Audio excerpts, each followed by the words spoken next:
बिस्मिल्लाहिर्रहमानिर्रहीम। Dear viewers, आज का टॉपिक हमारा है inventory valuation.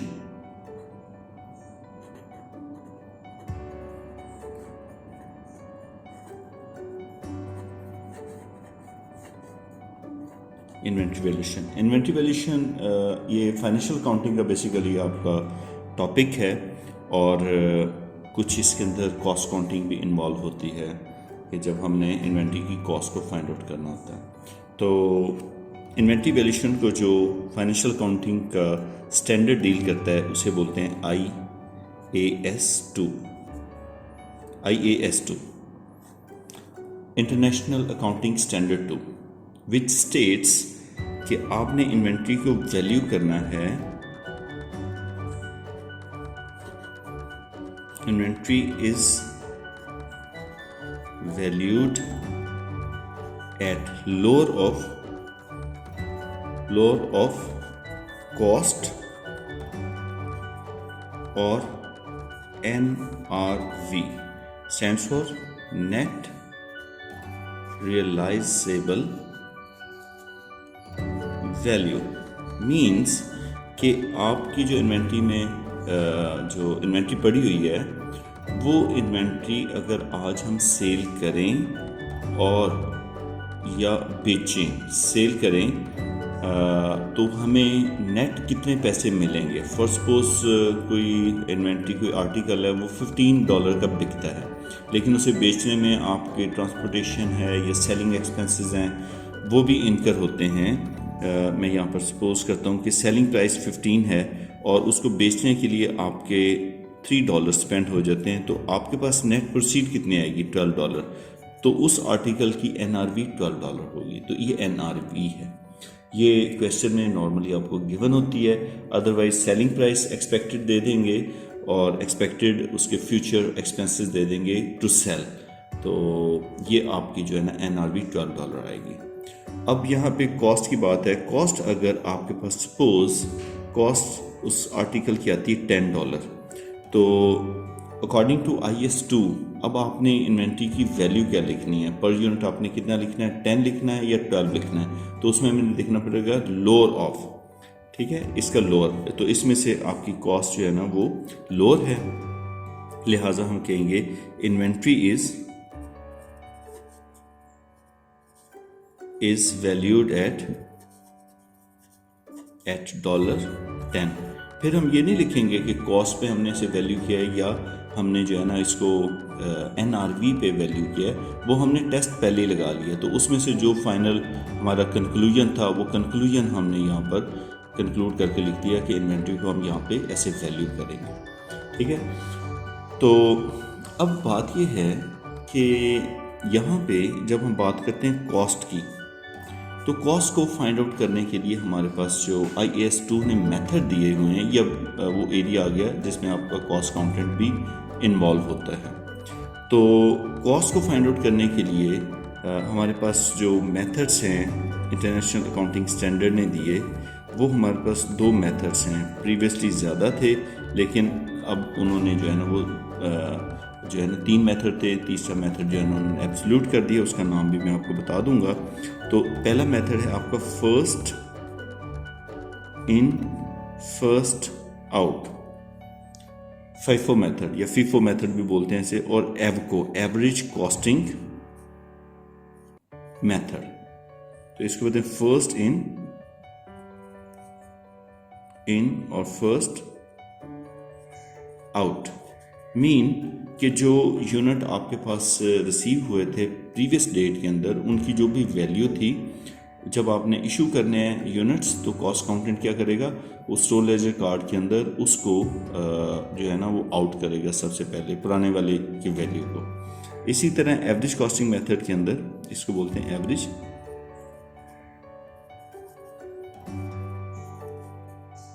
Costing methods. Spelling ज़रा मेरे वीक हैं, तो कोई अगर मिस्टेक हो तो प्लीज़ उसे इग्नोर कीजिएगा।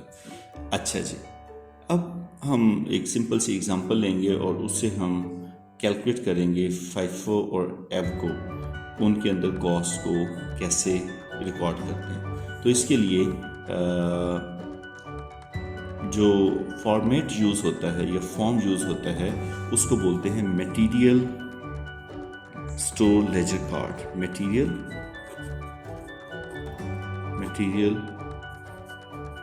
Store ledger card. तो इसका कुछ फॉर्मेट कुछ इस तरह से है। फॉर्मेट ऐसे है कि सबसे पहले तो हमारे पास डेट होनी चाहिए। इसमें हर इन्वेंट्री के लिए सेपरेट मटेरियल लेजर कार्ड बनेगा। जैसे किचन में आप देखते हैं कि शुगर पॉट अलहदा होता है, और इसी तरह स्पाइसेस के लिए, हर स्पाइसेस के लिए अलहदा जो है ना, स्पाइस के लिए अलहदा वो कंटेनर बना होता है। आटे के लिए, फ्लोर के लिए अलहदा है, और जो आपका ये फ्लोर है वो उसके लिए अलहदा है, और राइस के लिए अलहदा होता है। तो इसी तरह जो स्टोर के अंदर फिज़िकल इन्वेंट्री मेंटेन की जाती है उसके लिए अलहदा एक कैबिनेट बनाया जाता है, उसको बिन कहते हैं। तो जो स्टोर कीपर होता है वो फिज़िकल, उसको कस्टोडियन होता है उसका इन्वेंट्री का, और वो उसको रिकॉर्ड करता है। एक बिन के ऊपर कार्ड लगा होता है जिसे बिन कार्ड बोलते हैं। तो बिन कार्ड स्टोर के अंदर मेंटेन होता है, उसी की ही एक रिफ्लेक्शन हमारे पास जो है ना कॉस्ट काउंटिंग क्लर्क भी कर रहा होता है, तो जिसको हम जो है ना वो स्टोर लेजर कार्ड बोलते हैं। इसमें quantity as well as value दोनों का ट्रैक रखा जाता है ताकि पता चले कि इन्वेंट्री कितनी है और कितने की इन्वेंट्री हमारे पास पड़ी है अकॉर्डिंग टू इट्स कॉस्ट। जी, तो अब इसका मैं आपको फॉर्मेट बनाता हूँ। सबसे पहले डेट, फिर आपको रिसीट, फिर देन आपके पास इशू, इसे कॉस्ट ऑफ सेल भी बोलते हैं, और एंड पे बैलेंस।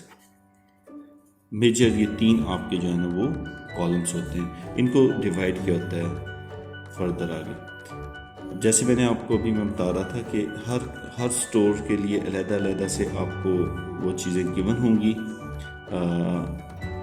आपने उस इन्वेंट्री का कोई कोड बनाया होगा, उसका नाम लिखा होगा, तो सारी एक लंबी चौड़ी डिटेल यहाँ पर जो है ना वो हेडिंग्स की आती है। तो वो एग्ज़ाम के हवाले से आपकी ज़रूरी नहीं है, लेकिन आप ज़रूर उसको जो है ना वो गूगल भी कर सकते हैं, उससे भी देख सकते हैं, या किसी भी स्टोर लेजर कार्ड आपको अगर मिले तो उससे आप देखेंगे कि उसके अंदर और कौन कौन सी इंफॉर्मेशन अवेलेबल है। तो मैं यहाँ पर क्वांटिटी और अमाउंट को ज़्यादा फोकस करूँगा क्योंकि एग्ज़ाम में वही चीज़ आती है।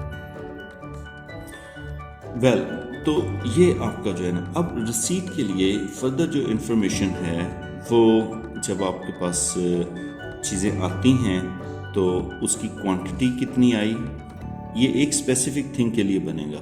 फॉर एग्जांपल हम कहते हैं जी कि ये एक स्टोर लेजर कार्ड है इस बॉल पॉइंट्स का, ठीक है, तो इसका कोई नंबर लिखा होगा, इसका नाम लिखा होगा, इसका कोड लिखा होगा। तो ये जो जेल पेन है सॉरी, ये जेल पेन है, इसका रिकॉर्ड सारा स्टोर इसके अंदर जो है ना वो मेंटेन किया जाएगा। तो उसकी क्वांटिटी कितनी आई, और परचेज़ का जो आपकी परचेज इनवॉइस थी उसका नंबर अगर वो लिख लेंगे, और इसका रेट क्या था जब ये हमारे पास आया, और उसकी अमाउंट कितनी बनती है। बिन कार्ड के अंदर सिर्फ क्वांटिटी का रिकॉर्ड किया जाता है। स्टोर वाले को तो क्वांटिटी से गर्ज है ना कि इतनी चीज़ें मेरे पास आई हैं और इतनी मैंने इशू की हैं और रिमेनिंग इतना बैलेंस है। इसी तरह जो कॉस्ट ऑफ इशू है, इसे हम कॉस्ट ऑफ इशू भी बोल सकते हैं, कॉस्ट ऑफ सेल भी कह सकते हैं। इसमें भी इसकी क्वांटिटी का और इसका जो रेट होगा पर यूनिट और इसकी जो अमाउंट बनेगी वो लिखी जाएगी। और लास्टली बैलेंस के अंदर भी क्वांटिटी कितनी मौजूद है हमारे पास, रेट क्या है और अमाउंट क्या है, ये लिखा जाएगा। ज़ाहिर है ये वाले दोनों कॉलम जो है वो डॉलर वैल्यू में होंगे, और क्वांटिटी वाला अगर तो यूनिट्स की कैलकुलेशन है तो यूनिट में आ जाएगा, लीटर्स है तो लीटर्स आ जाएगा, केजीज है तो केजीज आ जाएगा। तो इस तरह आपका जो है ना ये स्टोर लेजर कार्ड ये मेंटेन वेल। इसको हम आगे फर्दर ब्रेक कर लेते हैं कॉलम्स को। ये देखिए, तो ये आपका पैटर्न है आपका स्टोर लेजर कार्ड का। बहुत इजी है, जस्ट इसका फॉर्मेट ऑलरेडी बना होता है, ठीक है, क्वेश्चन में भी आएगा तो बनी होगा, तो आपने जस्ट उसको फाइंड आउट करना है। सबसे पहले अब मैं एक छोटा सा क्वेश्चन बिल्ड करता हूँ और उसकी बेस पे हम इसके स्टोर लेजर कार्ड बनाते हैं। मैं चलिए क्वेश्चन मैं यहाँ पर लिखता हूँ आपके लिए। फॉर एग्जांपल आपके पास ओपनिंग जो यूनिट से ऑफ जेल पेन, ठीक है, इसका हम 314 ये इसका लिख देते हैं, जो मॉडल है या जो भी हमने इसकी कोडिंग की हुई है, ठीक है ना, वो है आपके पास 18 units at the rate of से $4। इसको चलें $2 करते हैं, ठीक है, $2 ज़्यादा सिंपल इसे कर लेते हैं। $2 के आपके पास थे, ठीक है, और ये था 1 जनवरी के बाद, 1 जनवरी 2019 कह लेते हैं। तो हम जनवरी का रिकॉर्ड बना रहे हैं फर्स्ट सपोज। तो इसमें 18 यूनिट्स हैं, $2 के हिसाब से आपके पास पड़े हुए हैं, उसका ये मॉडल है।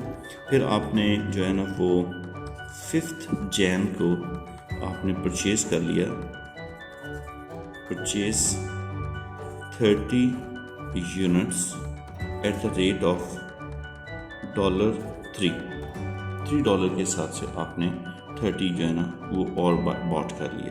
फिर आपने 14 जनवरी को आपने इशू किए, इशू जो है वो किया आपने 20 यूनिट्स, ठीक है। इसमें इशू की आपकी वैल्यू नहीं लिखी होगी, एट द रेट नहीं लिखा होगा। यहीं पर आपकी इन्वेंट्री वैल्यूएशन के मेथड में फ़र्क डलता है कि इसको रेट हमने क्या चार्ज करना है, ठीक है। और फिर आपने जो है ना वो 23 को आप जनवरी को और बॉट कर लिए, परचेज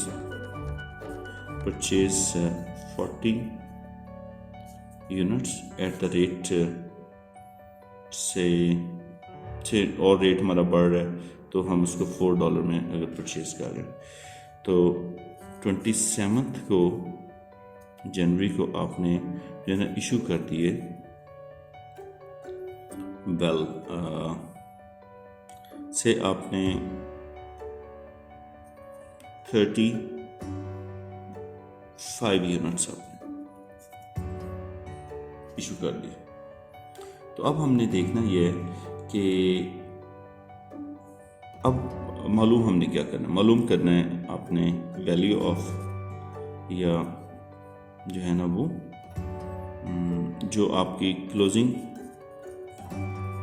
क्लोजिंग इन्वेंट्री है उसकी आपकी वैल्यू क्या है या कॉस्ट उसकी कितनी आ रही है वो आपने फाइंड आउट करनी है। वैल्यू का वर्ड नहीं मैं यहाँ पे यूज़ करूँगा, कॉस्ट आपने फाइंड आउट करनी है, एक चीज़ ये आपने, और दूसरा आपने क्या करना है कि उसकी जो कॉस्ट ऑफ इशू है फॉर द मंथ वो आपने फाइंड आउट करनी है। और यूनिट फॉर एग्जांपल आपने सेल आउट किए हैं, तो इफ़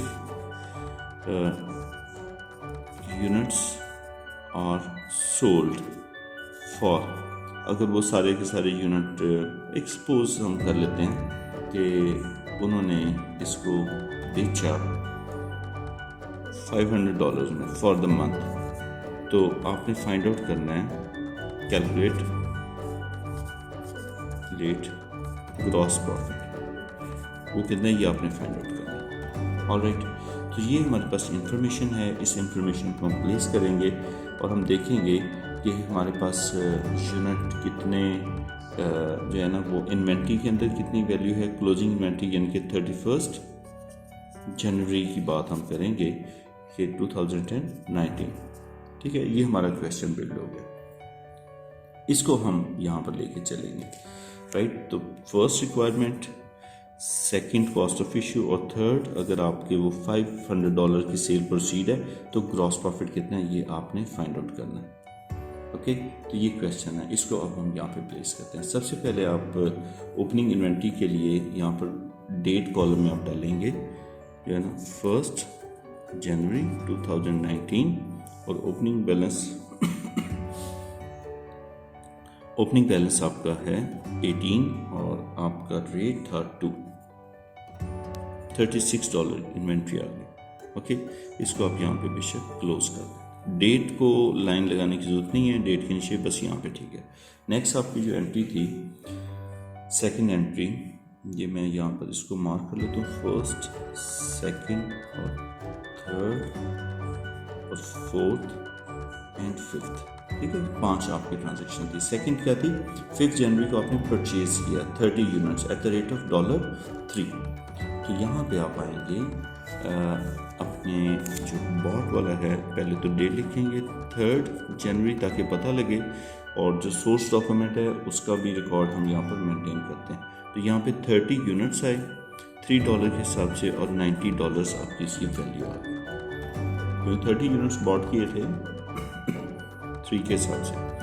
अब हम आते हैं बैलेंस में। बैलेंस में याद रखिएगा सर, अब आपने इसको सेपरेट करके लिखा हुआ है, क्योंकि आपको पता हो कि कौन सी यूनिट किस वैल्यू के और क्या अमाउंट हमारे पास है। ये 30 न्यू इधर लिख लिए, तो इसका रेट यहाँ पर लिखेंगे, ठीक है, तो इसको आप क्लोज कर दें। अब आपको अगर फाइंड आउट करना है कि कितने यूनिट्स हैं, तो आप इजीली कैलकुलेट कर सकते हैं। 48 यूनिट्स हैं, वैल्यू कितनी है वो इतनी है, तो उसमें से 18 ऐसे हैं जिनकी वैल्यू 2 है और 30 ऐसे हैं जिनकी वैल्यू 3 है। तो इस तरह आप रिकॉर्ड को सेपरेट करके लिखेंगे।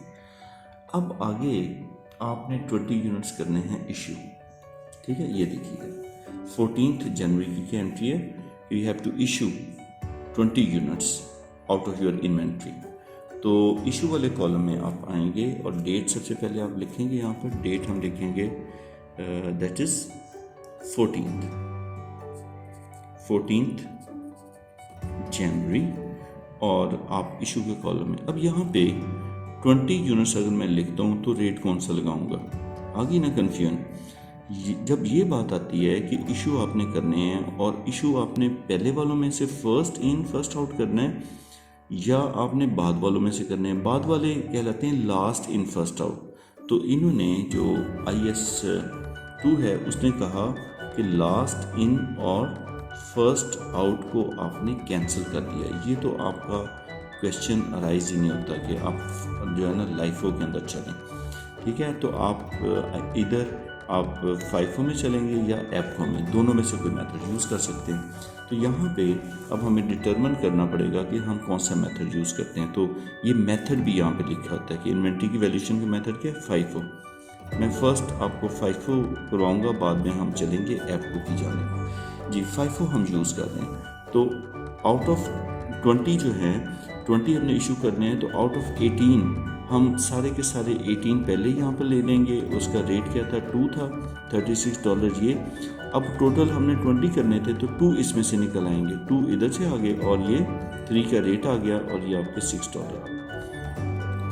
बैलेंस में क्या मामला रहा, बैलेंस के अंदर 18 वाले तो ये ऑलरेडी इशू हो गए हुए, इसमें से भी 2 इधर चले गए, तो रिमेनिंग आपके कितने रह गए, रिमेनिंग आपके रह गए 28 3 के हिसाब से। इसको बस आप मल्टीप्लाई कर लें तो ये आपके 80 जो है ना वो $4 ये आपकी वैल्यू आ गई। तो FIFO मेथड यूज़ करना है तो हम इशू के टाइम पे क्या करेंगे कि जो पहले वाले यूनिट हैं उन्हें सबसे पहले इशू करेंगे, राइट। अगर हमने ज़्यादा इशू करने हैं जिनमें से ओपनिंग जो शुरू वाले हैं वो तो हमने सारे कर दिए, रिमेनिंग फिर ये बाकी लास्ट पे आने वाले जो यूनिट हैं उनमें से कर देंगे या नेक्स्ट स्लैब को पकड़ लेंगे, राइट। तो अगर आपसे एग्जामिनर इसी जगह पर ही पूछें जी what is the cost of issue on 14th January, तो आप क्या करेंगे 36 + 6 दैट इज़ 42, ये बोलेंगे कि 42 की कॉस्ट हमने इशू की है। जबकि what is the value of inventory at on 14th Jain, तो आप कहेंगे 28 यूनिट्स, वैल्यू उसकी हमारे पास या कॉस्ट हमारे पास उसकी 84 है, ठीक है। तो इस तरह आपने इन्वेंट्री को वैल्यू करना। देन आगे अब नेक्स्ट ट्रांजैक्शन की तरफ चलते हैं। 23rd में 40 फर्दर यूनिट आपने परचेज किए हैं, लेकिन उसका रेट क्या है $4, तो $4 हम जो है ना वो परचेज कर लेंगे। दैट इज़ डेट है 23rd जनवरी और 40 यूनिट्स लिए 4 के हिसाब से $160। अब इसको अगेन वैसे लिखेंगे, पुराने वाले यूनिट आपने 384 पहले लिख लिए और ये देन आपने 40 यूनिट्स लिखे 4 के हिसाब से 160, ठीक है, तो ये आपकी जो है ना वो राइट। अब नेक्स्ट जो ट्रांजैक्शन है तो उसको हम यहाँ पर लिखेंगे, थोड़ा सा मुझे इसे एक्सटेंड करना पड़ेगा।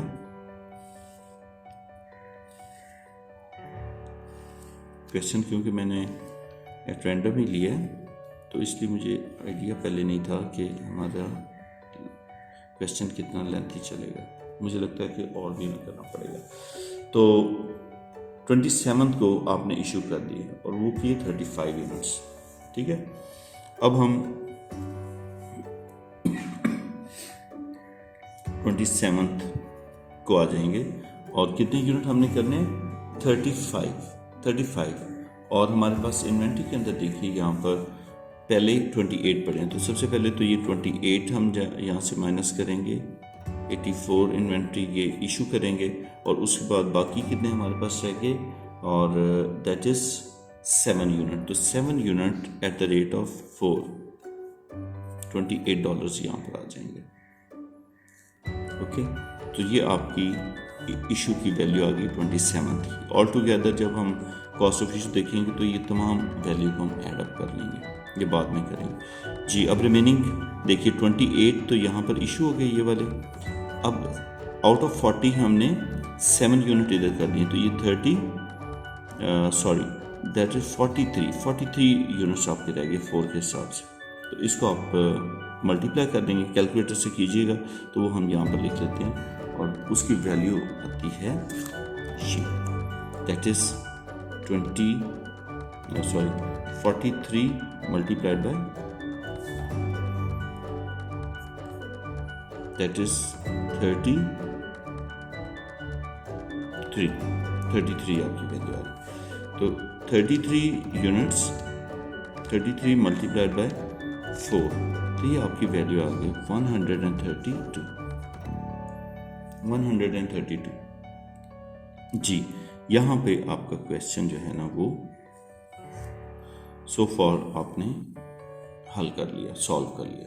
तो पहली रिक्वायरमेंट थी आपकी value cost of closing inventory, cost of closing inventory, और वो 31 को कितनी आ गई $132, ये कॉस्ट आ गई। ये वही वाली कॉस्ट है जो यहाँ पे कहीं आपने मालूम की थी, यहाँ पे $10 आया था। तो अभी आप 132 यहाँ पे लिख लेंगे FIFO के मुताबिक। और अगर यहाँ पे 150 है और यहाँ पे 132 है तो 132 आपने वैल्यू इन्वेंट्री को दे देनी है according to international accounting standard. तो एक्चुअली ये जहाँ पे 10 लिखा हुआ मैंने, ये उसकी रिप्लेसमेंट हो रही है, राइट। और आपको वैल्यू वो गिवन होगी जो NRV है, राइट जी। तो ये आपके 32 आ गए। अब नेक्स्ट उन्होंने ये पूछा था what is the cost of issue, ठीक है, कॉस्ट ऑफ इशू या कॉस्ट ऑफ सेल। तो वो हमने क्या करना है, ये जो इशू वाला कॉलम है इसकी अमाउंट को हमने ऐड अप कर लेना। तो सारी की सारी ये जो अमाउंट है इसको हमने ऐड अप कर लेना। तो ये इसको मैं ऐड करता हूँ, फिर देखते हैं कि हमारे पास कितनी वैल्यू आती है। 36 + 6 + 84 + 28, इसको ऑल टुगेदर देखा तो $154। और आखिरी चीज़ जो है वो हमने मालूम करनी थी, इसका GP मालूम करना था, ग्रॉस प्रॉफिट मालूम करना था। सेल हमारे पास है, सेल माइनस कॉस्ट करेंगे ना, कॉस्ट ऑफ सेल। तो सेल हमारे पास $500 है, उसमें से 154 को माइनस कर देंगे और रिमेनिंग आपके पास अमाउंट जो आएगी इट इज़ योर GP, ये 346, ये आपके पास जो है ना वो, ये देखिए GP हमने मालूम करना है, cost selling price minus cost. Selling price given थी क्वेश्चन में, कॉस्ट हमने मालूम कर ली कैसे कि इस टोटल को, इसका टोटल हमने कर लिया, यहाँ पर टोटल कर लिया, ये आ गया 154। तो इस सारा जो आपका कॉस्ट ऑफ इशू का टोटल था इसको हमने यहाँ पे लिख लिया, cost of issue. Value of inventory आपके पास ये आ गई क्वेश्चन के अंदर अंडर FIFO मेथड, वो आपकी एक रिक्वायरमेंट, सेकंड कॉस्ट और GP आपका ये आ गया। ये 3 चीज़ें आपने फाइंड आउट की, ठीक है। इसके साथ अब हम चलते हैं इसी क्वेश्चन को जो है ना वो एवरेज कॉस्टिंग मेथड पर हम फाइंड आउट करते हैं। लेकिन यहाँ पे मैं आपको ये चीज़ बताना चाहता हूँ कि यहाँ पे आप अगर इस डाटा को ऑब्ज़र्व करें तो आपके पास इन्वेंट्री की प्राइस इंक्रीज़ करती जा रही है। पहले आपके पास $2 वाली वैल्यू थी, फिर नेक्स्ट परचेज 3 पे हुई, नेक्स्ट 4 के ऊपर होगी। तो आपकी जो प्राइसेस हैं वो क्या हो रही हैं, प्राइसेस इंक्रीज़ कर रही हैं। तो क्योंकि हमने थोड़ा रिलेशन ये भी बाद में डिस्कस करना है, इसलिए मैंने आपकी तो जो इस तरफ दिलाई है कि प्राइसेस इंक्रीज़ कर रही हैं ओवर द टाइम। चलिए जी, अब हम यही स्टोर लेजर कार्ड बनाने लगे हैं। आपका जो मेथड है एवरेज कॉस्टिंग मेथड, तो एवरेज कॉस्टिंग मेथड में इसको कैसे आपने करना है, ठीक है। ये है आपका store ledger card under average costing method. हर ट्रांजैक्शन के बाद जब डाटा आपका अपडेट हो जाता है ना, तो उसको बोलते हैं परपेचुअल इन्वेंट्री सिस्टम। तो ये जो कार्ड हम लोग बना रहे हैं ये परपेचुअल इन्वेंट्री सिस्टम के तहत बना रहे हैं। इसमें वही आपका डेट वाला कॉलम, फिर आपका रिसीट है, देन इशू या कॉस्ट ऑफ सेल, और एंड पे बैलेंस आ जाएगा।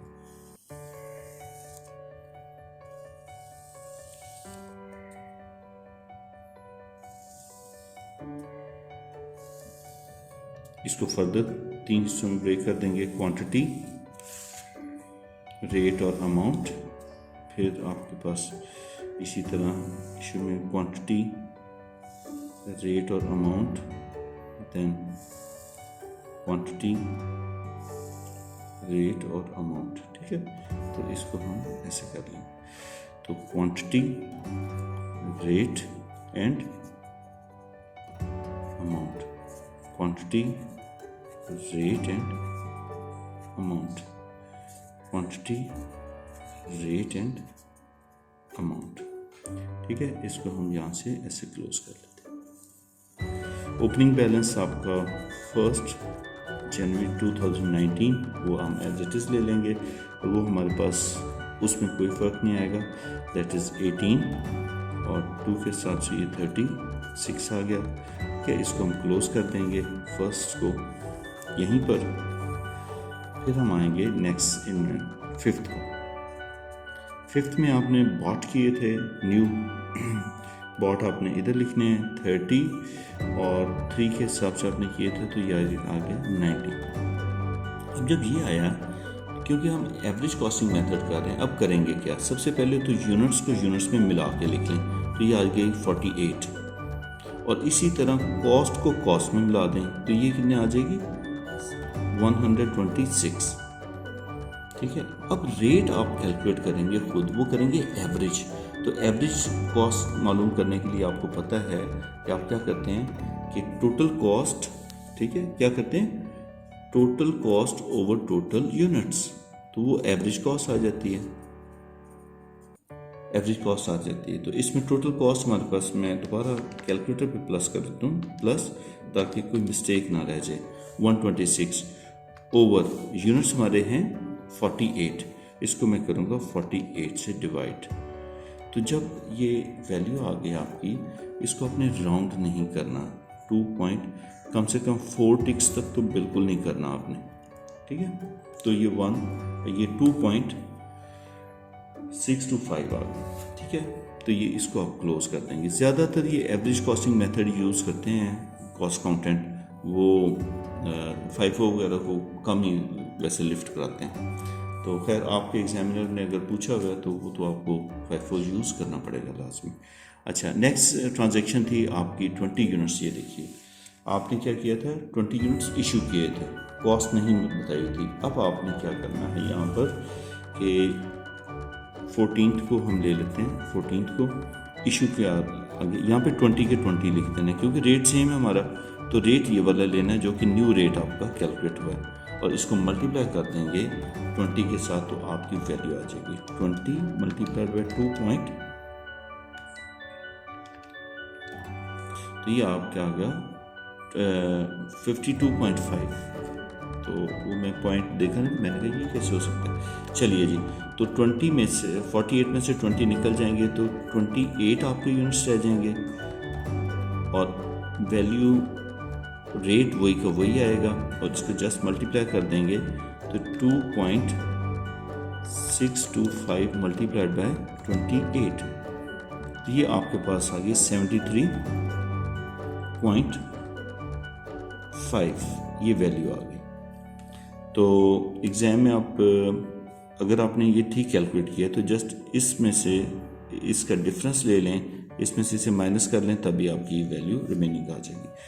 तो आपने ये देखा कि सिर्फ जो रिसीट आई है, रिसीट की वजह से आपका नया रेट कैलकुलेट हुआ और जो नया रेट है फिर जब उससे नेक्स्ट इशू होगा तो वो उसी रेट से होगा। अभी आप 23rd पे आते हैं, 40 यूनिट और आपने परचेज़ कर लिए 23rd को, 40 यूनिट बॉट किए आपने 4 के हिसाब से 160। अब देखिए यूनिट्स में यूनिट को ऐड किया तो आपके पास आ गए 68 यूनिट्स और 73.5 और 160 को ऐड कर देंगे आप, कॉस्ट में कॉस्ट को ऐड कर दिया तो ये 2335 कॉस्ट आ गई। तो कॉस्ट डिवाइडेड बाय यूनिट्स करेंगे डिवाइडेड बाय 68, तो ये आपकी जो वैल्यू आएगी वो कुछ ऐसे आएगी 3.4338।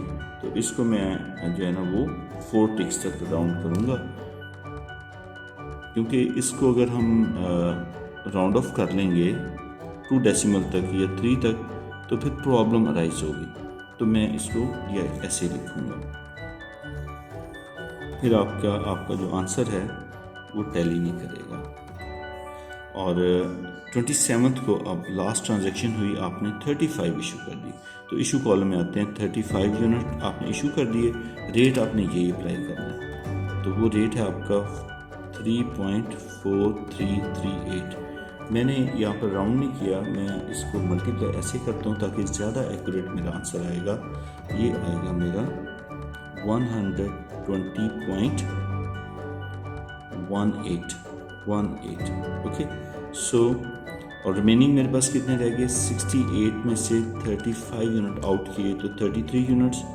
ये देखिए FIFO में भी वही के वही यूनिट आए, क्योंकि यूनिट की तो प्रॉब्लम ही नहीं है, ठीक है। यूनिट तो 33 इधर भी आएंगे, इधर भी 33 आएंगे, ठीक है, लेकिन यूनिट का मसला नहीं है, मसला किसका था, वैल्यू का। अब ये 33 जो रह गए हैं वो हमारा जो एवरेज कॉस्टिंग मेथड है वो कितने में कह रहा है, ये एक्चुअल क्वेश्चन आपका अराइज होता है। तो आपके 33 यूनिट्स मल्टीप्लाइड बाय 3.4338 और मुझे 2 भी याद आ रहा है तो वो हम कर लेंगे। तो 113 पॉइंट आपके पास 32, ठीक है, ये आपकी वैल्यू है। तो इसमें से इसे माइनस करके देख लेते हैं कि ये वैल्यू आती है कि नहीं आती है। तो हमने ये बात कही थी कि इसमें आप लोगों को सिर्फ अगर आप राउंड ऑफ ज़्यादा कर देंगे फिर आपको प्रॉब्लम आएगी। तो ये देखिए 113.32 वही हमने यहाँ पर लिखी है, ठीक है। तो ये इस तरह से आपकी वैल्यू आ गई। चलिए जी, ये आपका क्वेश्चन यहाँ पे हो गया क्लोज। और 31 दिसंबर को भी ये 31 जनवरी को भी यही का ये बैलेंस आएगा। तो जब हम कॉस्ट ऑफ इशू की बात करेंगे तो यहाँ पे इसका टोटल कर लेते हैं, जब वैल्यू ऑफ इन्वेंट्री की बात करेंगे तो ये आ जाएगा। तो यहाँ पे मैं सबसे पहले कॉस्ट ऑफ मैं लिखता हूँ कॉस्ट ऑफ क्लोजिंग इन्वेंट्री, ठीक है, और वो हमारे पास आती है according to average costing method 113.32। Second जो चीज़ थी वो हमारे पास थी cost of issue. Cost of issue में हमने ये जो कॉलम है इनको हमने ऐड अप कर लेना है, तो वो हमारे पास वैल्यू आ जाएगी। तो इसको मैं ऐड करता हूँ वंस अगेन, ये देखिए 52.5 इस वैल्यू ने मुझे ड्रा दिया था पहले 18, ये देखिए ये आपके पास आ गई 172.68। तो इस वैल्यू को मैं यहाँ पर लिखता हूँ $172.68। फिर जीपी फाइंड आउट करते हैं। जीपी तो आपको बहुत अच्छे से आता है। ग्रॉस प्रॉफिट फाइंड आउट करते हैं। सेल वैल्यू हमारे पास थी $500 और उसमें से कॉस्ट 172.68 माइनस करते हैं तो आपके पास जो जीपी आ गया यहाँ पर वो आ गया $327.32। ठीक है, ये आपका ग्रॉस प्रॉफिट आ गया। तो अब हम आते हैं, ये तो इनके मेथड से कि कैसे आपने फाइंड आउट करना है अंडर एवरेज कॉस्टिंग मेथड, कैसे फाइंड आउट करना है, और फाइफो में आपने कैसे फाइंड आउट करनी है उसकी कॉस्ट ऑफ इन्वेंट्री। ये कॉस्ट ऑफ इशू है फाइफो की, राइट, और ये आपकी वैल्यू ऑफ इन्वेंट्री है। वैल्यू नहीं कहेंगे इसे, कॉस्ट ऑफ क्लोजिंग इन्वेंट्री कहेंगे। इसी तरह की वैल्यू तो आपको पता है आईएस में आप लोअर ऑफ कॉस्ट और एनआर भी लेते हैं। इसी तरह कॉस्ट ऑफ इशू 172 है इधर, और यहाँ पर है आपकी 113। ओके,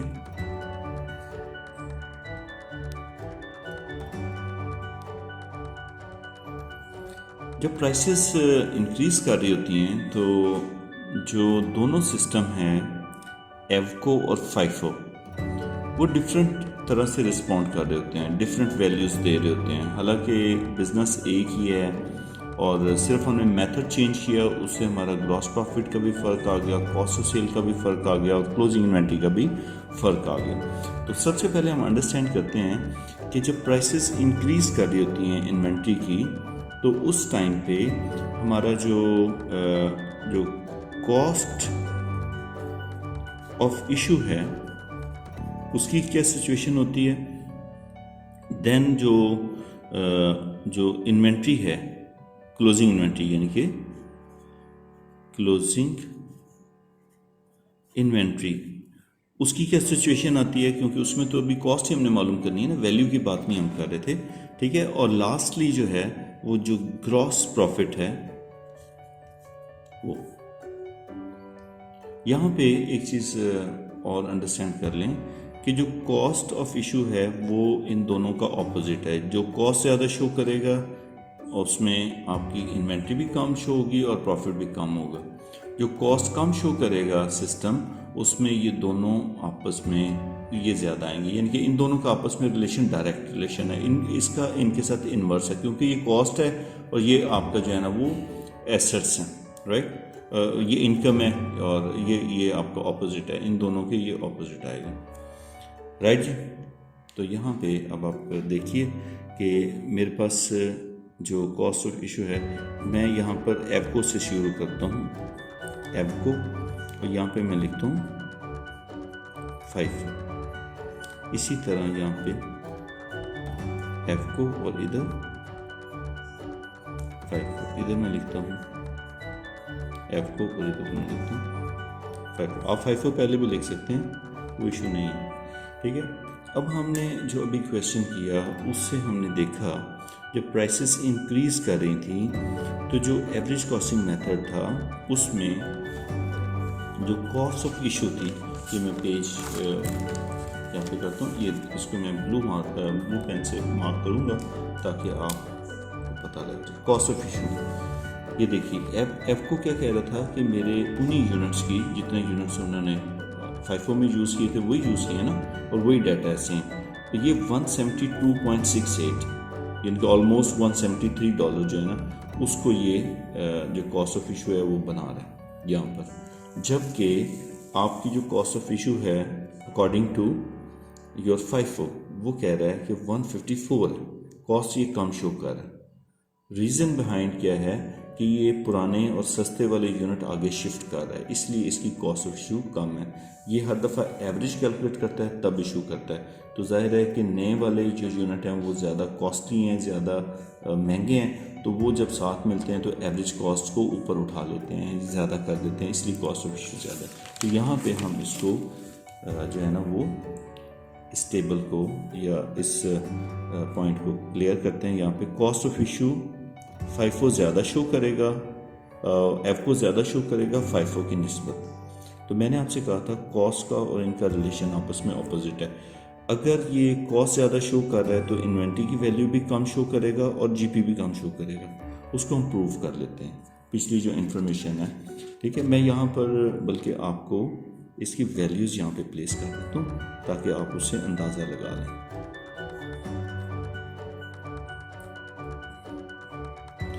इसमें 170, मैं इसको थोड़ा सा राउंड कर दूँ, 173 कर लेते हैं, और यहाँ पे 154 था, ठीक है। तो ये जाहिर है 173 ज़्यादा है 154 से, तो ये आपका ट्रू आ गया मामला, ठीक है। तो जब भी प्राइसेस इंक्रीज़ करेंगी तो एवरेज कॉस्टिंग मेथड कॉस्ट ज़्यादा शो करेगा इससे।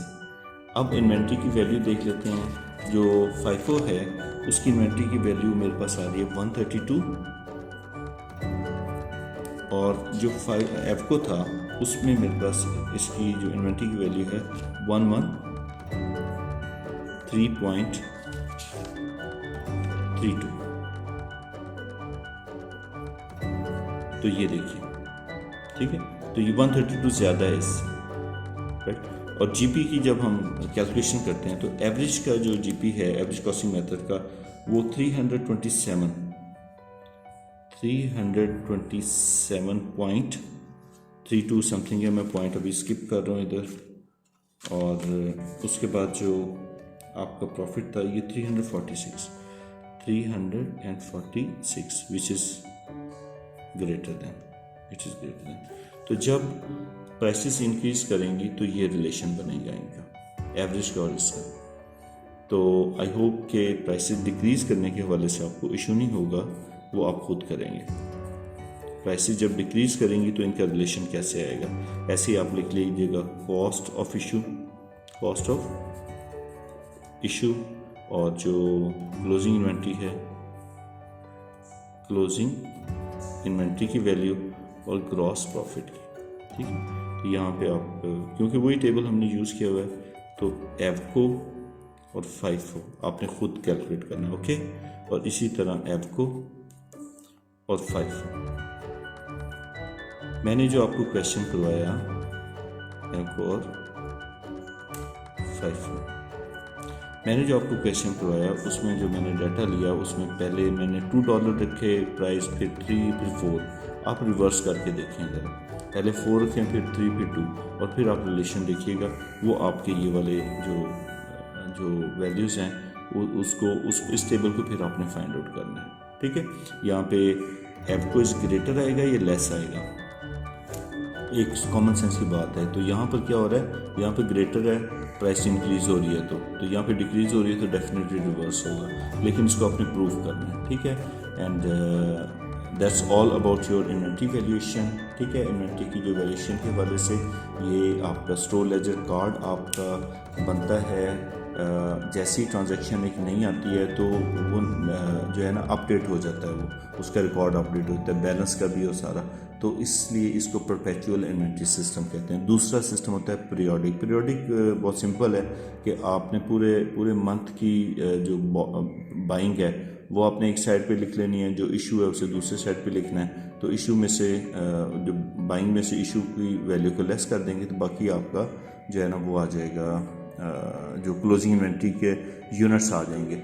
और FIFO यूज़ करेंगे तो FIFO वाली टेक्निक लगा लेनी है कि फर्स्ट इन फर्स्ट आउट, तो लास्ट वाले जो यूनिट रह जाएंगे इन्वेंट्री के वो आपके जो बाद वाली जो बाइंग है उसके रेट के ऊपर वो आप अप्लाई करेंगे। तो एवरेज वाला तो सिंपल है कि कॉस्ट ऑफ परचेज सारी ले लेनी है और डिवाइडेड बाय यूनिट जितने आपने बॉट किए हैं, तो वो एवरेज रेट आ जाएगा।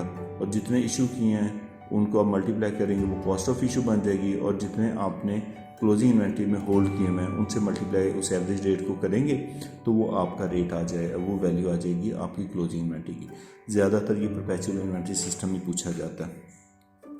मिलेंगे इंशाल्लाह नेक्स्ट टॉपिक में, नए टॉपिक में आपसे। स्टे ब्लेस्ड, अल्लाह हाफिज़।